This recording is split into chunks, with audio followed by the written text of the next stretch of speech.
Hey everybody, it's Matt here, and since it is the holiday season, I thought we'd take a bit more of a relaxed approach, a bit more of a chill video, do something a little bit different, and take a look at something that I've actually had for nearly 20 years. This is a Gamestop Holiday game catalog from 2003. On the bottom here it says, "Save now, trade later, play more." Looking at everyone on the cover here, this is definitely a blast from the past. So opening this thing up, you can see it says at the top of everyone's list. And you know what? I gotta say, good point. I mean, you got Mario Kart Double Dash there, Max Payne 2, The Fall of Max Payne. Final Fantasy X2 as well. Still have not played that. I do have it in my collection though. And yeah, that was coming soon. By the way, Double Dash as well. Yeah, 2003, everyone. So on this page here, just some PS2 games, Ratchet and Clank, Going Commando, Jack 2, the PlayStation hard drive over there, the combo pack for $200. Remember, when games were new, they weren't that cheap. Although I will say the $40 and $50 games here are definitely a breath of fresh air. And interestingly enough, the PS2 is $180. But that combo pack really does interest me because of the fact that it seems to have the hard drive as well, or at least the expansion bay for it, which I did not know existed as a kid. Probably should have paid more attention to this catalog, shouldn't I? Final Fantasy XI here. Rise of Honor up there, by the way. You can tell there's going to be a recurring theme in this video that the box art for some of these games are definitely not the final ones. By the way, 2 memory cards for $40. Wow, that is definitely not something that people would be cool with today. I have that multi-tap. Do not remember it being $35. Must have gotten it used. Probably from GameStop, though. Don't know too much on this page. Not really a big fan of the EverQuest series. Siphon Filter I remember from the PS1, but didn't really continue on with it on the PS2. The iToy, man, that takes me back. Did not like that much personally, didn't really care for it. Play Me, the online adapter, which we kind of saw that before. There's going to be some repeats here and there.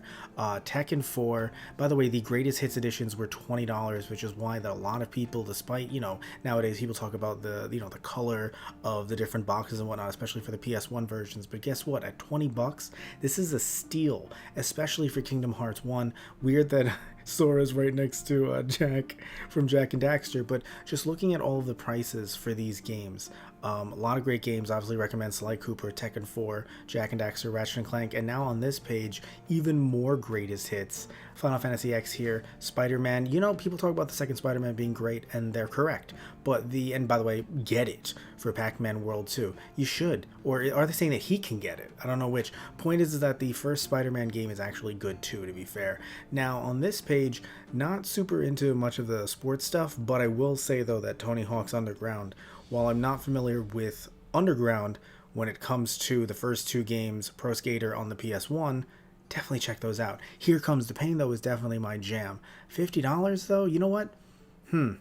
I mean, it is worth that, to be fair. It's just that, I've many sports games, including even WWE games, general pro wrestling games, have gone down in price, usually.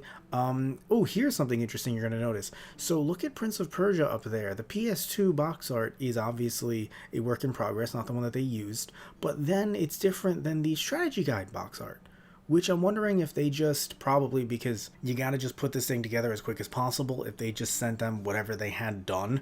And in this case, it was like, yeah, we know which one we're gonna use eventually, but in this case, you gotta put this thing together, use what you have. I'm also going to assume that Spawn Armageddon box art is not the complete product, and also Sphinx. I remember hearing some good things about that. I believe it got ported actually to modern consoles, which is pretty cool. Did not think that one would make a comeback at all.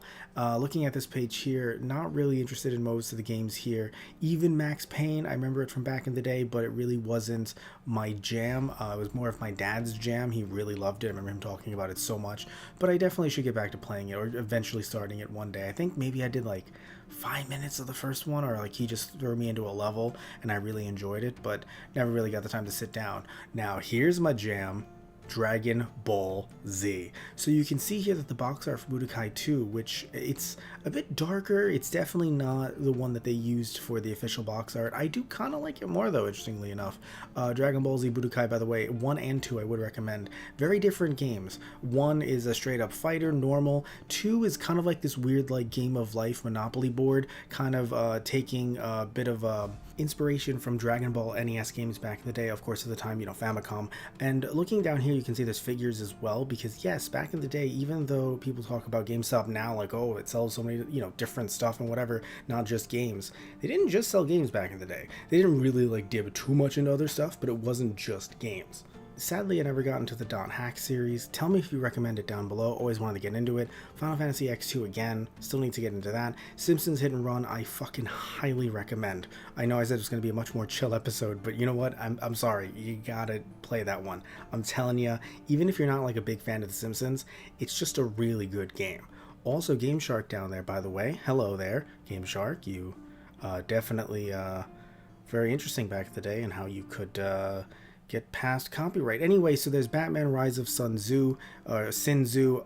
Didn't really play that back in the day. I remember it was on the Gamecube as well. Now here's where things get interesting. So we have Enter the Matrix up there. That game was initially glitched. Bloody Roar 4, not of course the final box art. Castlevania game, Lament of Innocence, don't know too much about that. Fatal Frame 2 played on the channel. That's a scary ass game, would recommend. Don't know too much about most of these games. I know my dad really enjoyed Mafia back in the day. Legacy of Kain. So yeah, when it comes to this section, not super, I mean, I do like some racing games, but for the most part, it's just really more so Burnout, like Burnout Takedown as well on the PSP.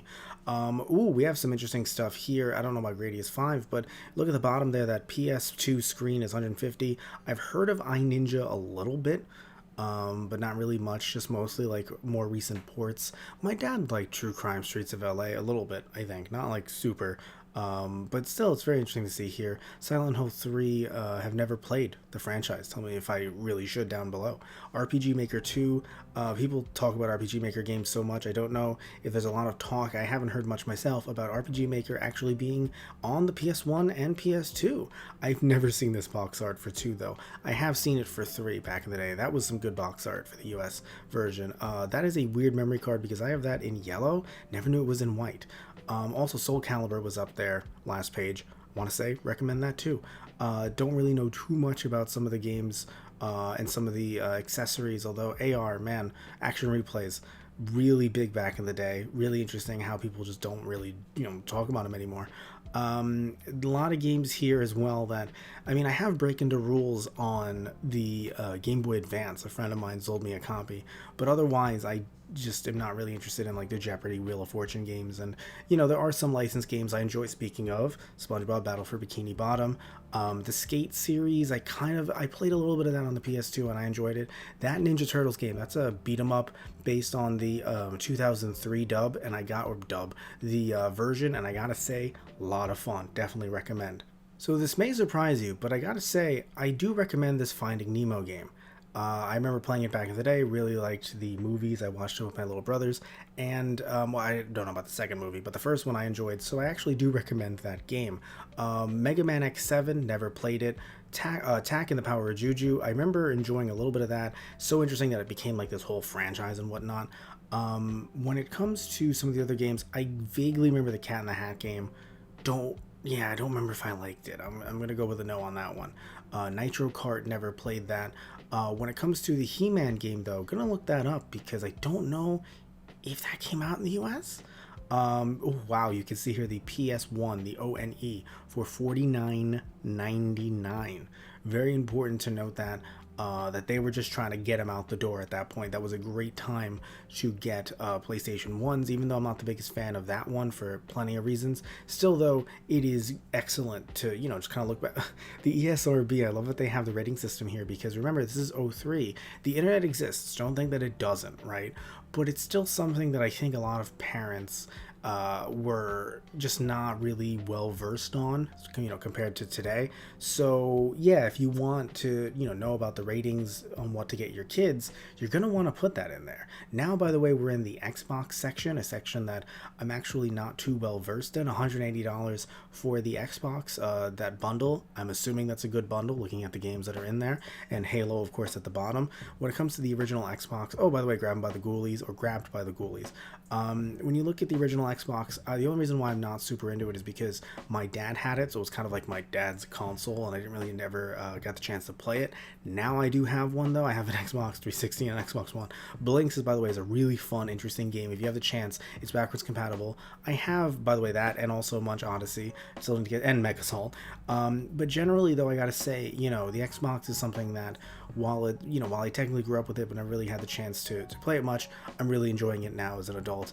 I'm assuming that's not, well, by the way, Night of 1,000 Frights, or Night of 100 Frights, and Morrowind, I'm assuming that's not the actual box art for Morrowind, and for Scooby-Doo, I play that on the PS2. You're going to see a lot of duplicates here, by the way, with Skate and some other sports games as well, like, Tony Hawk's Underground as well.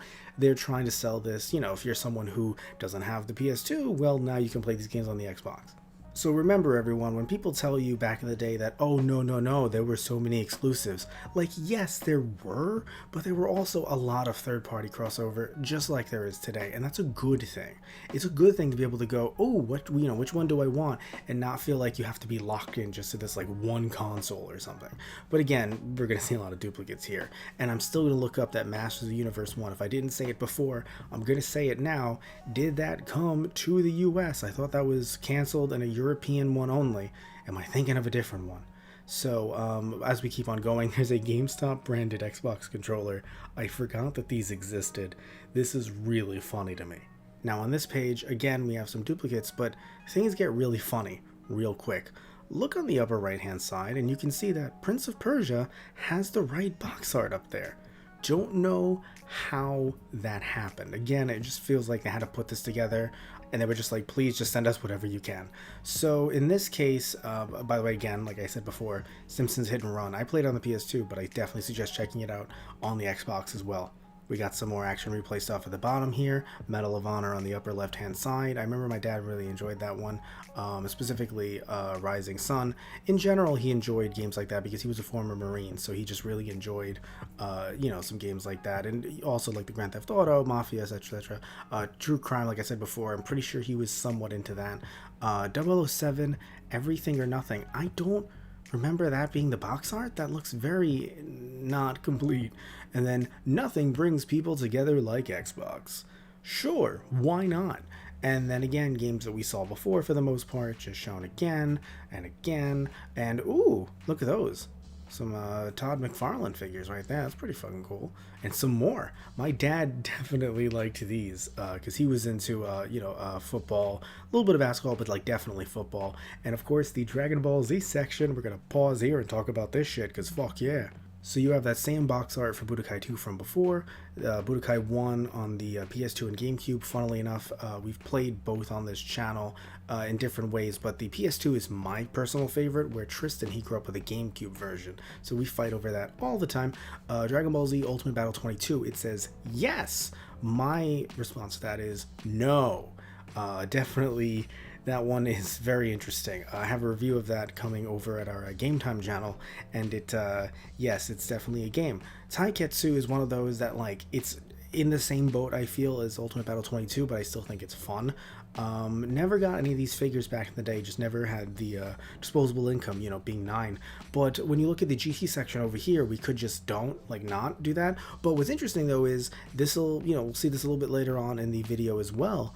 They sold DVDs at GameStop. And again, I'll talk about that more later. But again, they sold DVDs at GameStop. Well, okay, in select stores.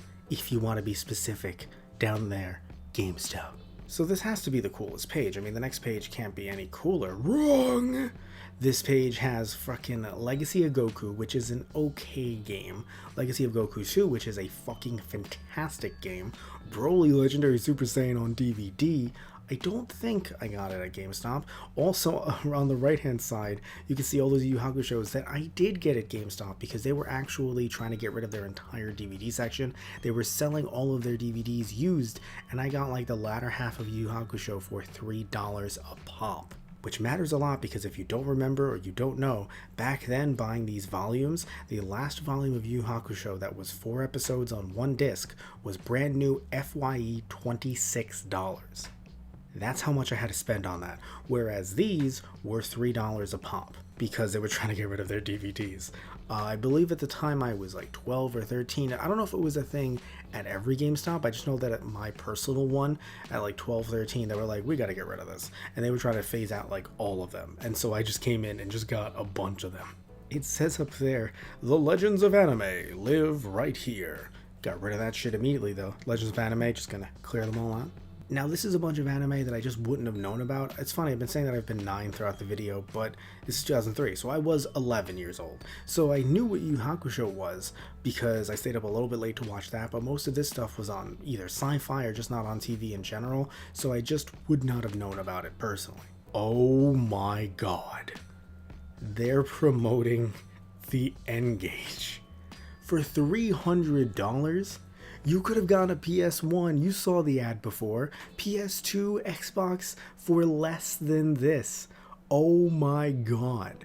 And it's not like these games suck either. You have Sonic, you have Tony Hawk, you have Super Monkey Ball, Rayman, wow, Splinter Cell. Jesus H. Christ. Oh my god, they had a Puyo Puyo game. Wow. This thing, game's so cool, you might forget it's a phone. Not many people did. Most people just forgot about it in general. Oh my god. That was a 2-page spread to nowhere. Jesus H. And we're at the PC section. Of course, The Sims dominating because it's The Sims. Wow. I completely forgot that they had sports games on PC. Of course they would. They sell well. It's not like they're bad games. Star Wars section right here with games that I now have on PC, funnily enough, years after the fact, on sale. And of course some other PC games as well. I think a lot of people talk about PC, especially just, younger fans of gaming, starting from Steam. But it's like, back in the day you had these big box PC games. And by the way, of course you have certain, people talking about like really far back in the day having PC games. But this weird era in the 2000s, late 90s, early 2000s, where we're seeing these games here that we just saw on console earlier in the catalog. And it's like, yeah, they came out on PC too. People did play them with gamepads that look just like that, by the way, that were not that good, but they played them with them. Okay, some of them were good, but not all of them. And again, some more PC games. Many of them I'm not super familiar with, but of course, Max Payne up there. I don't think my dad played Max Payne on the PC. Didn't even know, by the way, Simpsons Hit and Run had a PC port, which makes me think, is it? Oh, by the way, Terminator 3, of course, definitely not the final box art for that. But when it comes to Simpsons Hit and Run, is there a PC port now? Does there being a PC port back then, does it make it any easier to come up with one now? Probably not, for so many reasons. But still, it's interesting to see that there was a PC port. I had no idea that existed. And of course, Roller Coaster Tycoon games, I remember those. Definitely had those CDs lying around. I remember Bionicle from back in the day. Tristan was a bigger fan of that than I was, but still. And you can see here some Barbie games as well. I don't know if those were any good. Didn't really play them myself. Give gift cards. I definitely have some, like, 80,000-year-old unused gift cards somewhere in this place. Oh, baby. Yeah. We're at that Gamecube section. $99. $200 less than the N-Gage. Let's remember that, everyone. Super Mario Sunshine, fun game. Iffy on it, but fun game. Melee, hell yes. Metroid Prime, hell yes. Star Fox Adventures, not super sure. By the way, I'm pointing at all these prices because look at how cheap all of these are. Obviously, F-Zero GX was the newest one, but looking at some of these other ones, think about how cheap these are for the time. There's a smart idea, and it says GameStop person who wrote this. But still, point is that when you look at these prices, you gotta sit back and be like, wow, this was definitely a good deal for GameCube games back in the day, and definitely why I had them. Although, after the fact, I didn't have it day one, but definitely maybe like 2003, 2004, got some GameCube games. By the way, the GameStop controller again strikes again. The Wavebird there doesn't say the price, sadly. Looking at some of these, that is so weird. Look at that Wario World. What the hell kind of, again, I know that they sent whatever they could, but that's a fucking weird placeholder. But looking at the prices of some of these, obviously at $50, brand new, whatever, but those $20 games, there is a reason why when people talk about how much they love them and, having those specific Nintendo games in their collection, because of how cheap they became probably because of the system not selling as well, but still really cool. Now, looking at, just some of these games again, we saw them before. We're starting to get to the point where we're seeing the same games over and over and over again. But still, though, again, very happy to see this third-party support across all three of these consoles. And you can see up there Star Wars Rebel Strike. That's actually really cool. Not a big fan of it back in the day myself, but I know that Tristan is, so whenever I see that, it's a fantastic cover, to be frank with you. The Haunted Mansion. I remember that from like Blockbuster. Never rented it, but I remember seeing it walking around in Blockbuster back in the day. And looking at, that Metabots up there. I don't know if that's the official artwork. Looks really cool. I consistently forget that it exists on the GameCube because I only remember it as it's like a handheld kind of franchise. But again, games that we've seen before. Oh, hello. Okay, so Falsebound Kingdom. I always wanted that game, at least to rent it. My dad was like, sorry, I don't know if we can. Never rented it. Ended up getting it for $8 on eBay a few years back, and I was so hyped to play it. And maybe one day I will. I was so hyped. I got it. I was like, I'm going to play it. I'm going to play it. And then just time happened. Got busy. I got to get back to it. Oh, damn. So this is fantastic. By the way, Sonic Advance 2 recommend. Sonic Adventure DX, not as much compared to the Dreamcast version. Not as much. But generally, though, would recommend. Never played Splinter Cell on the GameCube, and I consistently forget that it's on it. Generally, though, Wind Waker, I definitely got to sit down and beat that. But when it comes to seeing the GameCube and the Game Boy Advance, kind of the link connection there, it's really interesting to see that they were trying to promote that because, of course, they want you to buy both. And I don't think I had the SP, that beautiful SP up there, day one. But I did get the Onyx SP, I think, for about maybe $75. There was like some kind of sale going on. I looked at my mom and I was like, so Mom, you're a reasonable person, right? You're smart. You're my mom. What if? And then she was just like, sure.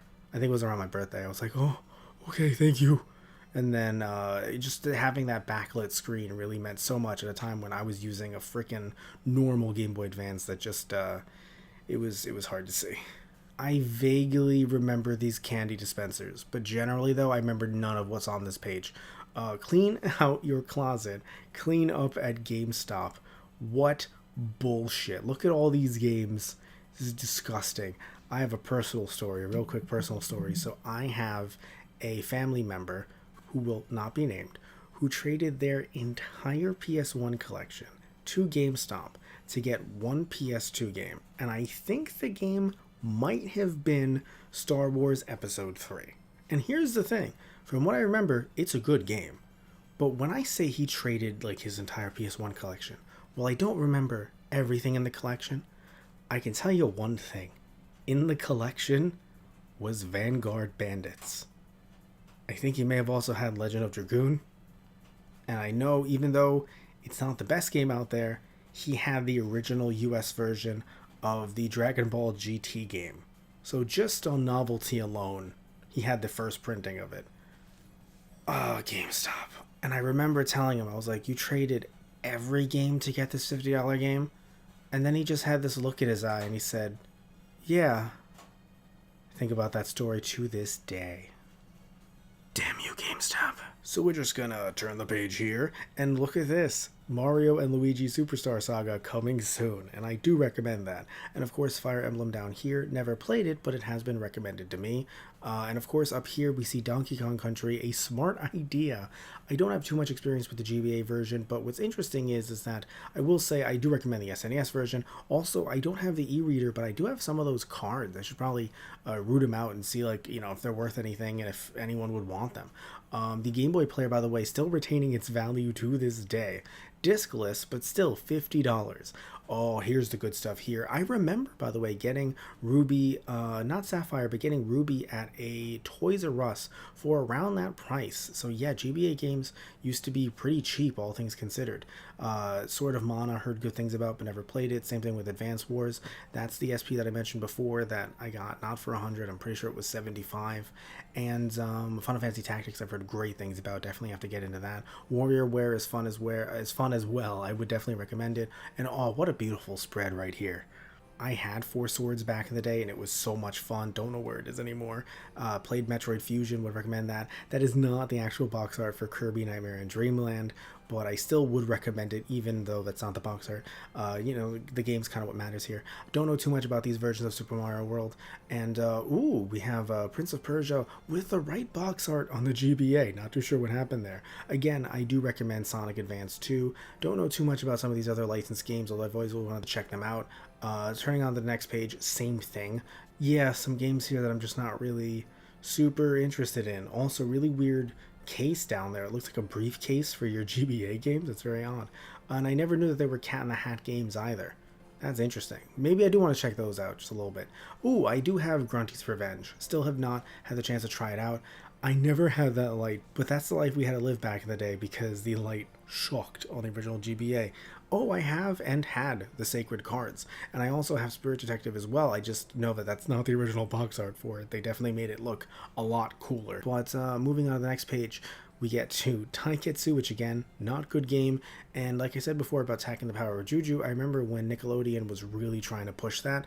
I don't think they were initially, but eventually it gained enough popularity that they were really trying to push it, and it really wasn't for me at the time. It was a fun game, but it just wasn't really for my age demo. So it just kind of felt weird because, like, by the way, there's bestsellers up there. So these are the GameStop bestsellers. But it just felt weird with Attacking the Power of Juju because it was like, it felt like it was just like the first kind of, franchise that was just out of my, oh my god, they have one for the N-Gage.